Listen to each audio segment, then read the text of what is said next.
the noonday sun, or the stars at dawn or dusk. These celestial bodies have guided man since he first sailed the seas. Modern-day electronic systems bring continuous position references to the fleet. Systems like LORAN and inertial navigation. Accuracy? Excellent, under the right conditions.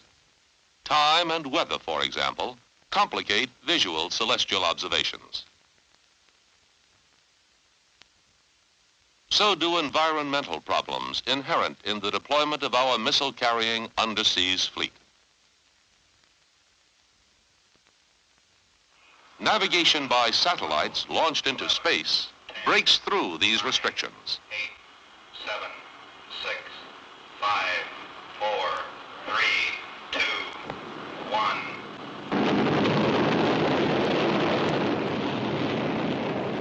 Today, orbiting satellites of the Navy Navigation Satellite System provide round-the-clock, ultra-precise position fixes from space to units of the fleet everywhere in any kind of weather.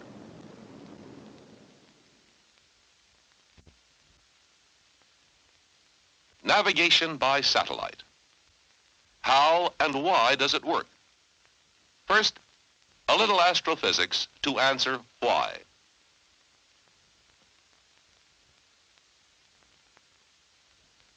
Any satellite, man-made or not, remains in orbit because the force with which it is trying to fly away from Earth is matched by the gravitational pull of Earth.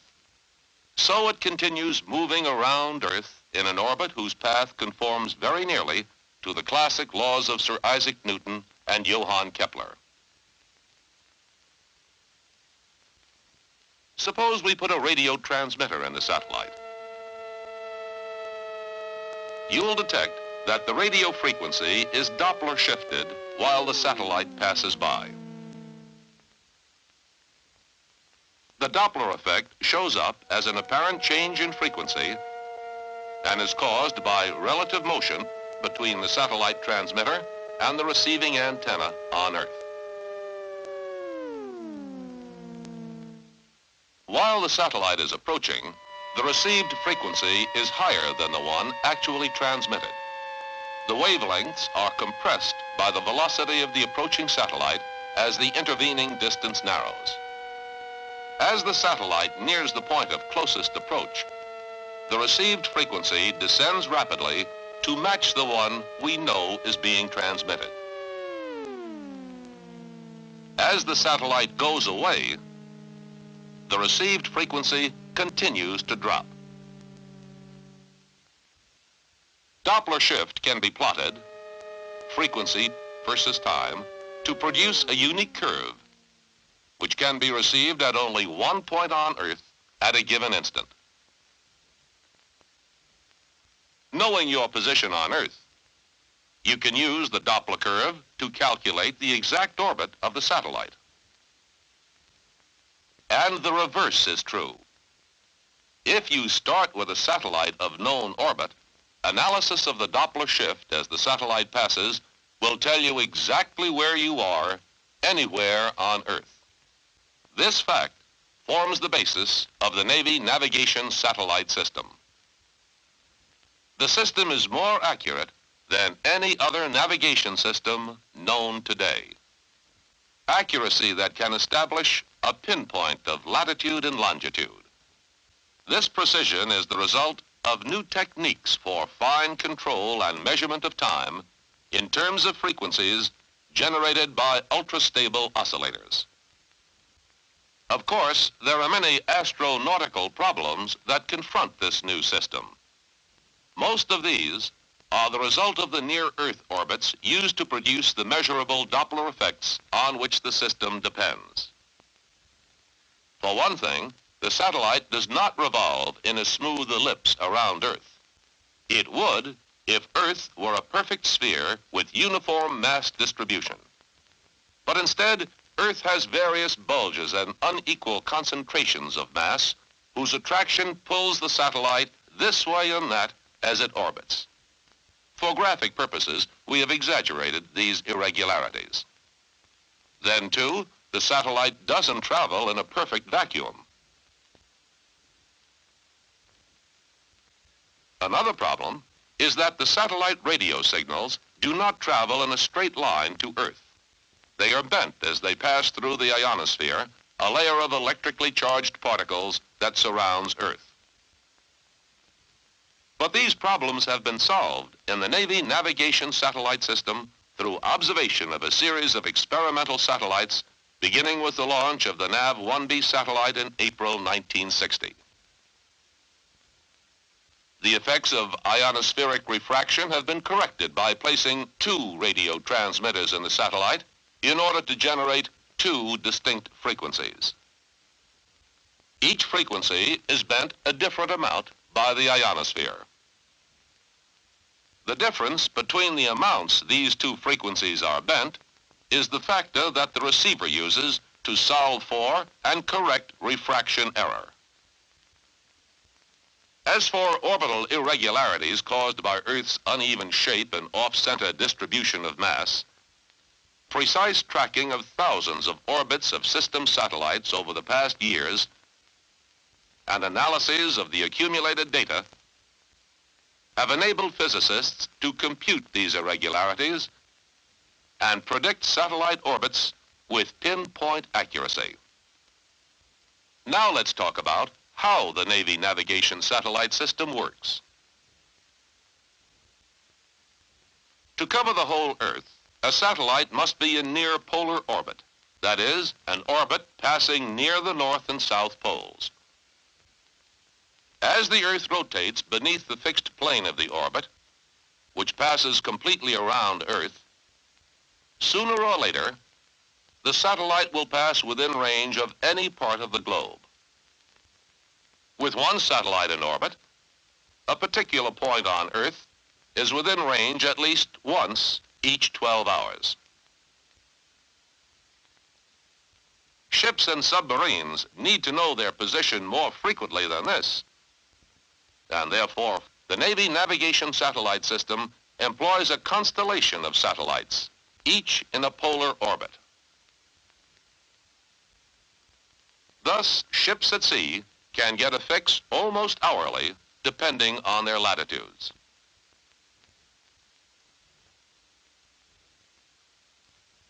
Satellites in orbit, a ground network consisting of 4 tracking stations, 2 injection stations, and communications, operations, and computer centers, and navigation sets aboard units of the fleet.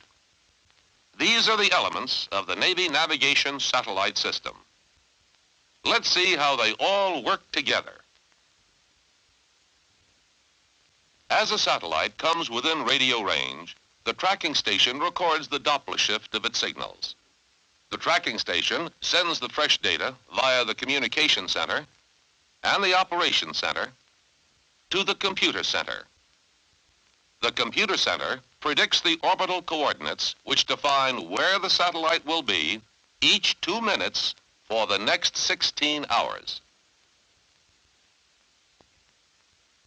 The computer center prepares a message containing these orbital coordinates and sends it to the injection station. From here, the message is injected into the satellite by high-power radio transmission. This updates old information stored in satellite memory and extends the navigational utility of that satellite for another 16 hours. Each satellite continuously transmits 2 carrier frequencies modulated with a description of the satellite current orbital position. The navigation set aboard ship receives the satellite data, telling where the orbiting satellite is located right now. At the same time, the navigation set measures the Doppler shift of the incoming signals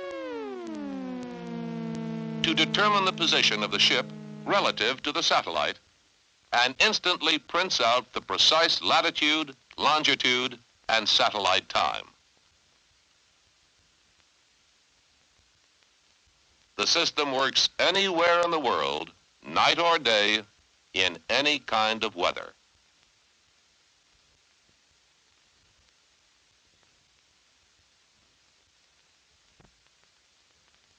For every pound of satellite in orbit, there are tons of equipment on Earth that make navigation by satellite possible. Let's look at the ground system. Satellite tracking stations are located in Maine, Minnesota, Hawaii, and California. Located here at Point Mugu, California, the Navy Astronautics Group operates the navigation satellite system. The headquarters building contains the operations, communications, and computer centers. Overlooking Point Mugu is one of the system's 2 injection stations. The other one is in Minnesota. We're inside the operations center, command post for the operations duty officer. The mission of the group, round the clock, 7 days a week, is to make sure that each navigation satellite always has correct, up-to-date information stored in its memory unit. An informative array of actuated displays shows the performance, memory, and injection status, and operating mode of each satellite, and helps the duty officer coordinate all network operations that keep the satellites broadcasting navigation data.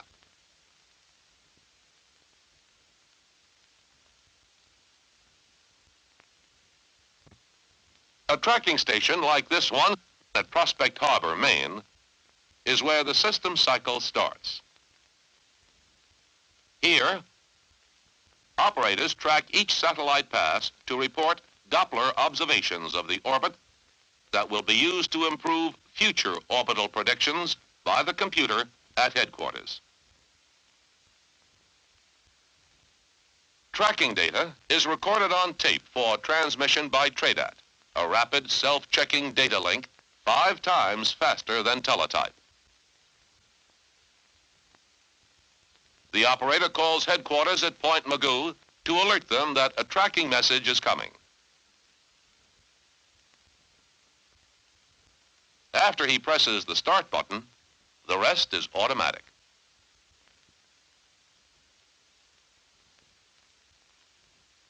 Here at Headquarters Communication Center, tracking data is received from Prospect Harbor and the 3 other tracking stations. More than 80 messages every day. A day's tracking data is turned over to the computer center where it is logged in for processing as called for according to computer time schedules for preparing injection data for each satellite.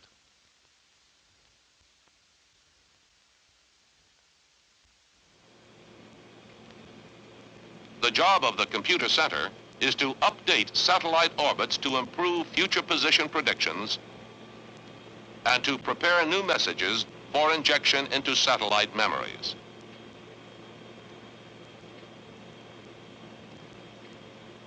Because of inaccuracies in the computed Earth model, predicted positions contain errors that increase with time.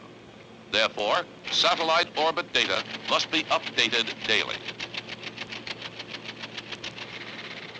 Although the center's IBM 7094 Model 2 computer performs more than 500,000 computations each second, it takes about 2 hours to update the orbital predictions for a single injection message.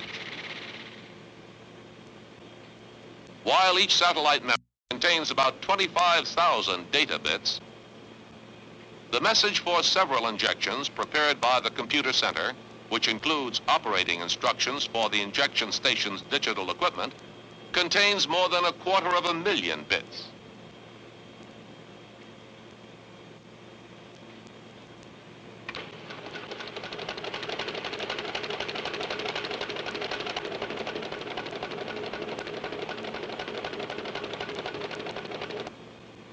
Injection data must be prepared to arrive at the injection station 100% error-free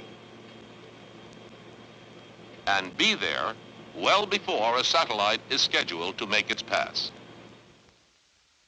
From the communication center, injection messages are sent to injection facilities by IBM 7702 ultra-high-speed data link at 2,000 words per minute.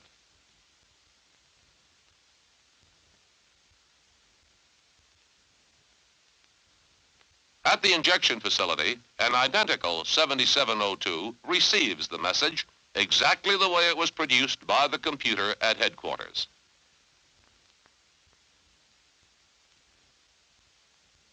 To protect the original tape, a work copy is immediately made on the data processing equipment associated with the ANUYK1 computer.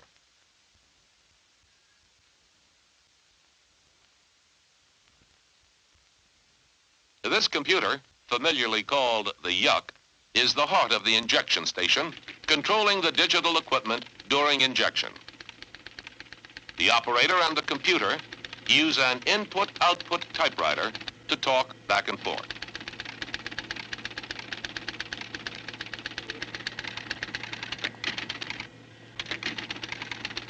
The injection station's 60-foot diameter directional antenna is pointed at the predicted rise point in accordance with commands prepared in advance by the computer center. As the satellite comes within radio line of sight, the receiving equipment locks on both radio signals.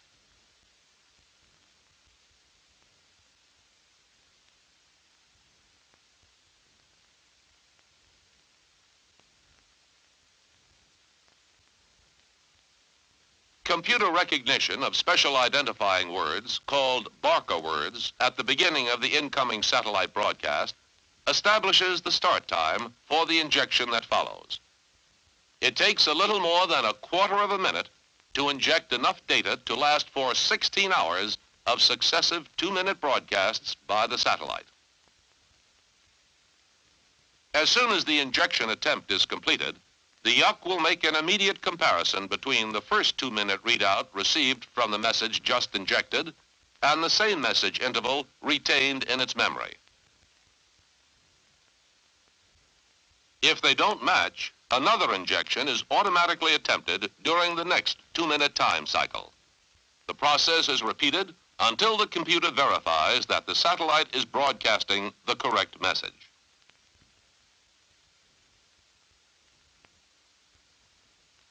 Data is transmitted and received by the injection station antenna. It is programmed to track the satellite throughout the pass. The message being injected into the satellite enables it to broadcast its position continuously each 2 minutes for the next 16 hours. But before then, about 12 hours from now, one of the 2 injection facilities will inject a new message, updating orbital data to make it good for another 16 hours.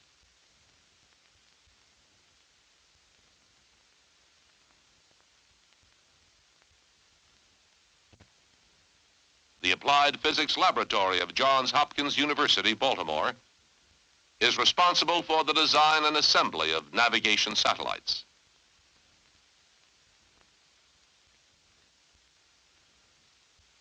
The Naval Avionics Facility, Indianapolis, accomplishes much of the engineering and fabrication of satellite components.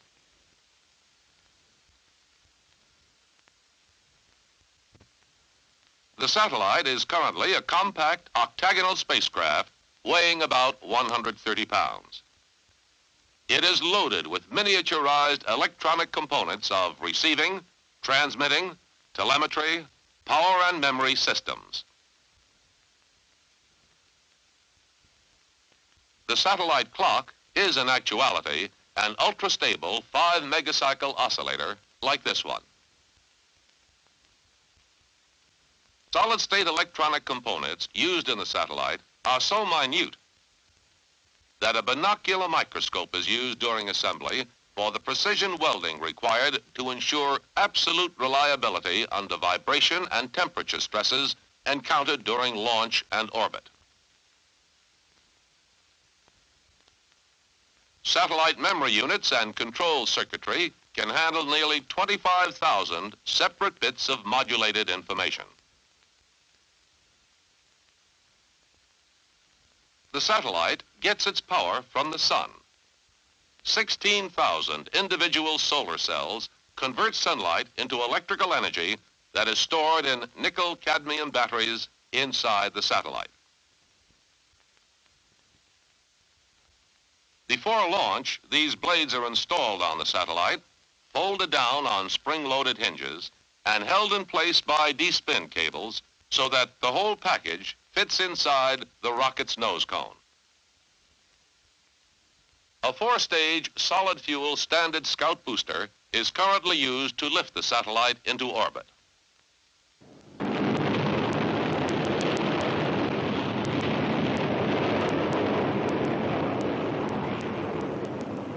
"22 minutes after liftoff, the satellite is in orbit. Spinning, still connected to the last booster stage. When the D-spin cables unwrap, they release the solar blades and also slow the spinning of the satellite. The solar blades snap into place to form an X with the satellite body in the center. 5 minutes later, spin is negligible when the payload separates from the 4th stage.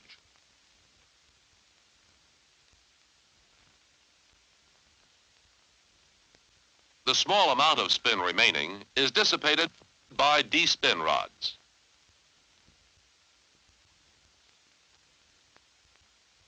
Tumbling is reduced to 2 revolutions per orbit by ground-commanded electromagnets within the satellite that align the satellite with Earth's magnetic field. To eliminate tumbling action altogether, a 100-foot boom is extended upward from the top of the satellite, away from Earth, providing gravity gradient stabilization. This orients the satellite to keep the antenna mounted on its base, always pointing toward Earth. The Navy navigation satellite system pays off in a precise navigation fix anytime, anywhere, in any weather.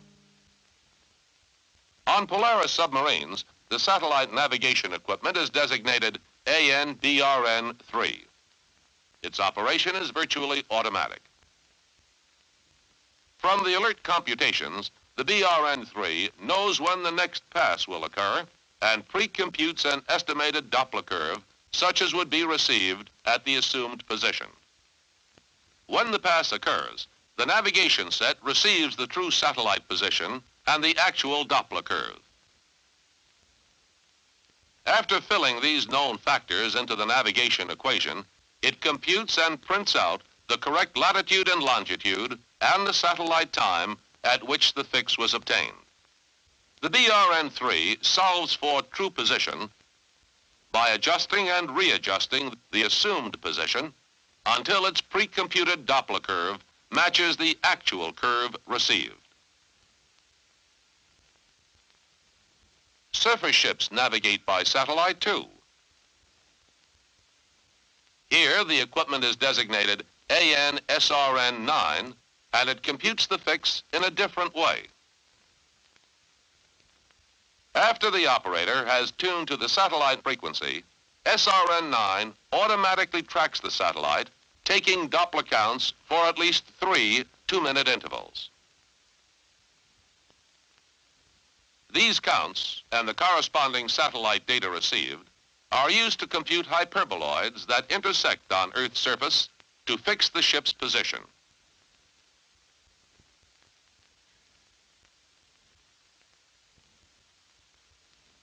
The fix, in terms of latitude, longitude, and time of fix, is computed and printed out shortly after the satellite has made its pass. The Navy navigation satellite system is also used for scientific purposes. For example, the ship surveyor of the Coast and Geodetic Survey used satellite signals for precise navigation in the remote reaches of the Pacific Ocean.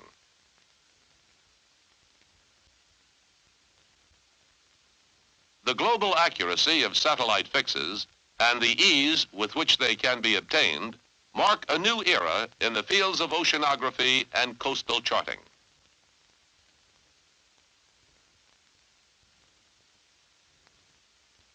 In Washington, D.C., the Naval Observatory also monitors system satellites to verify the accuracy of satellite time signals. These observations help maintain the strict time standards necessary for the accuracy of navigation information relayed to users of the system. The system brings other benefits too. Tracking data systematically recorded for years yields valuable information for geodesists. And as our concept of Earth's mass and physical makeup becomes more clearly defined, the computing routines that predict satellite orbits will become correspondingly more exact. The Navy Navigation Satellite System is the most precise aid to navigation known today.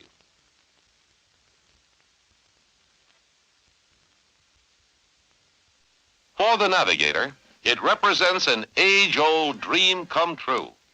Round-the-clock, ultra-precise position fixes from space to units of the fleet everywhere, in any kind of weather, anywhere in the world.